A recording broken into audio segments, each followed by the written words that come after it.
ભારતીય ઇતિહાસ, લોકજીવન અને લોક સંસ્કૃતિ સાથે જૂના કાળથી વણાઈ ગયેલો તથા વફાદારી, વેગ, શૌર્ય, શક્તિ, શોભા અને પ્રતિષ્ઠાનું પ્રતીક મનાતો અશ્વ એ દેવદાય પ્રાણી ગણાય છે.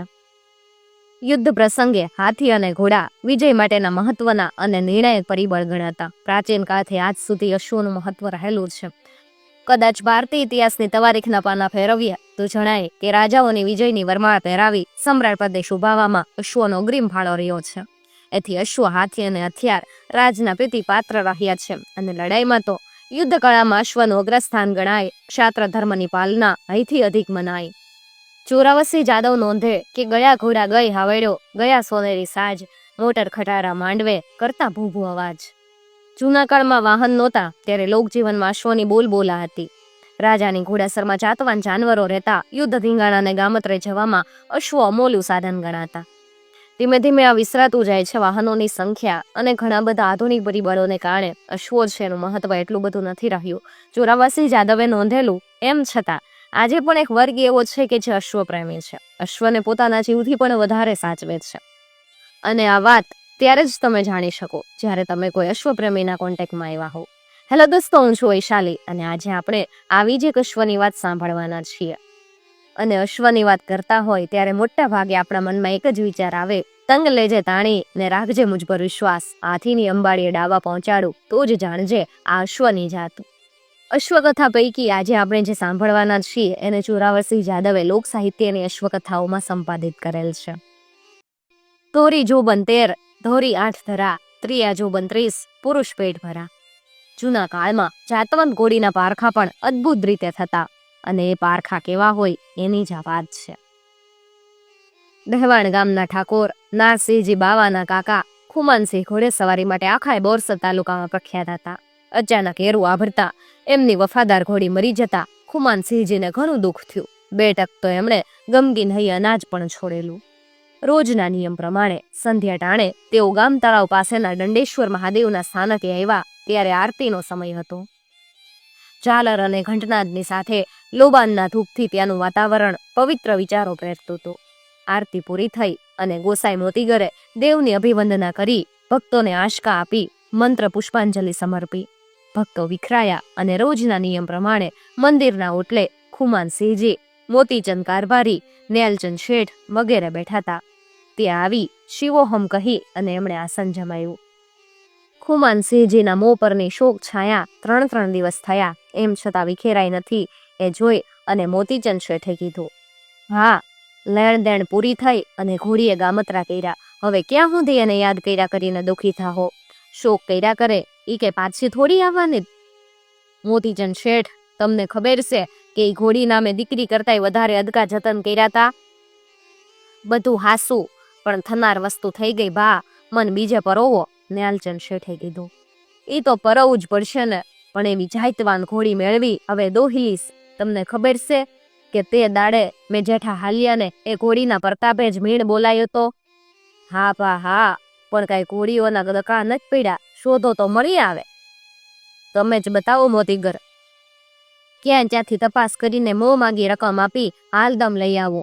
બાકી ફાસ પૂસ્યા ટાયડા ઉપર રાંગ વાળી નથી અને વાળવાનોય નથી. તો ભા જાઓ પાંચાળમાં, જોઈએ એ બી ઘોડીઓ ત્યાં મળશે. પાંચાળ તો કહેવાય કે અશ્વનું પિયર. મલક આખામાં ત્યાંના ઘોડા વખડાય. ત્યાં જાહો તો ઈ લોકો ઘોડાની માવજત કેવી કરે જ ને ઈ જોહો. શી વાત કરો? હાશી વાત કરું. ત્યાંની ઘોડીઓની રેવાળ એટલે રેવાળ. ભલભલા નાળા કે ટેકરા ઠેકતા ગાવના ગાવ કાપી નાખે, પણ હવારમાં પેટનું પાણી એનું રૂવાડું નું હાલે. તો ઉપડું પરમ દાડે કરો કંકુના. અને ખુમાનસિંહ પાંચા તરફ જવા રવાના થયા. પાલ બારા ને તરક પર વટાવી સૌરાષ્ટ્રમાં પ્રવેશ્યા અને પૂછતા 15 દાડે પાંચાળની સરહદે પહોંચી ગયા.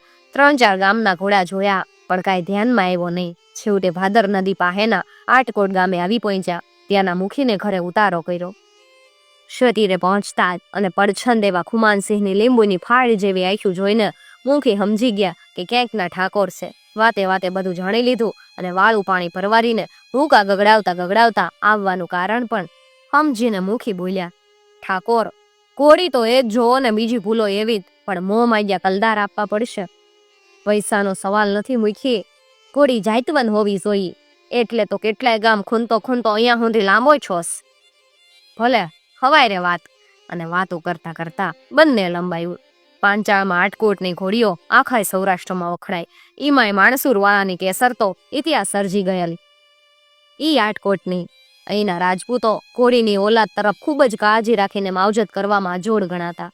હવારના મુખી ખુમાનસિંહ બાવાને લઈને ઉપડ્યા તે આવ્યા સીધા પ્રખ્યાત કેસરીસિંહને ત્યાં. ખુમાનસિંહજીની ઓળખ આપી અને આવવાનું કારણ પણ જણાવ્યું.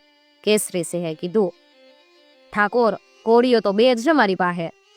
મનમાં ને ઈ લઈ જાવ, પણ એની કિંમત મોં માગી આપવી પડશે. પણ બતાવો તો ખરા. અહીંની ઘોડીઓ એમ રેઢીને જ પડી.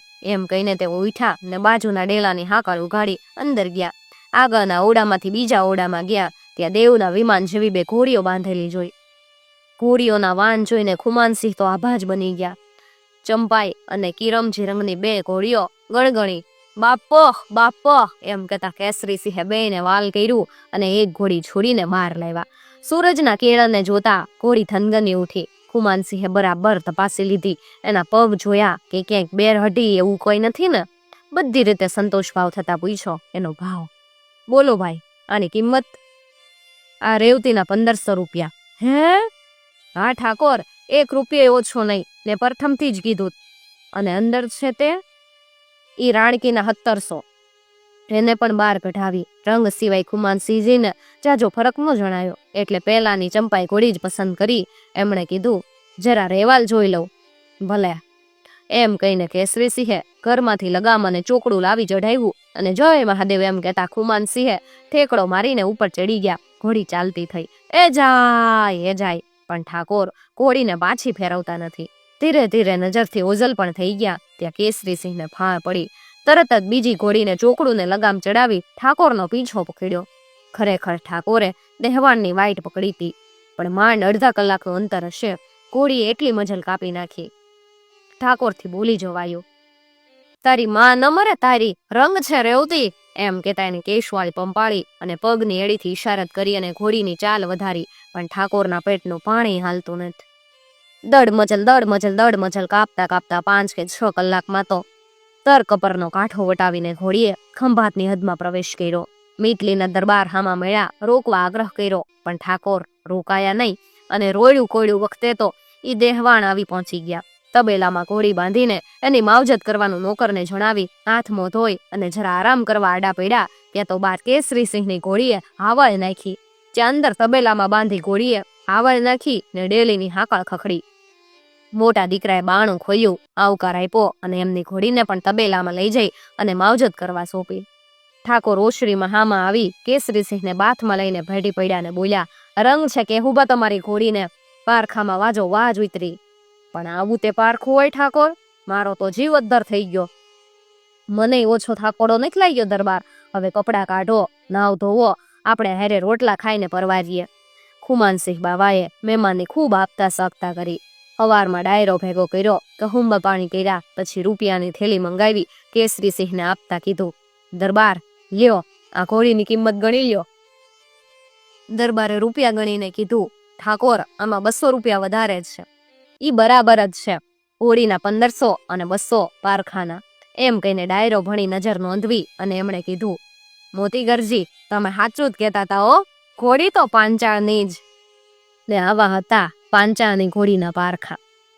મિત્રો, જો તમને આવી વાતો સાંભળવી ગમતી હોય તો ચેનલને જરૂરથી સબસ્ક્રાઇબ કરી અને સાથે આપેલું બેલ આઇકોન પ્રેસ કરજો, જેથી આવનાર નવા વિડીયોઝની નોટિફિકેશન સૌથી પહેલા તમને મળી શકે. અને ખાસ વાત મિત્રો, અમારો ઉદ્દેશ ફક્ત અને ફક્ત આપણા વિસરાઈ જતા લોક સાહિત્યને વધુમાં વધુ લોકો સુધી પહોંચાડવાનો છે. કોઈ ધર્મ સંપ્રદાય કે જ્ઞાતિ જાતિને ઠેસ પહોંચાડવાનો કે એનો પ્રચાર પ્રસાર કરવાનો અમારો કોઈ ઈરાદો નથી.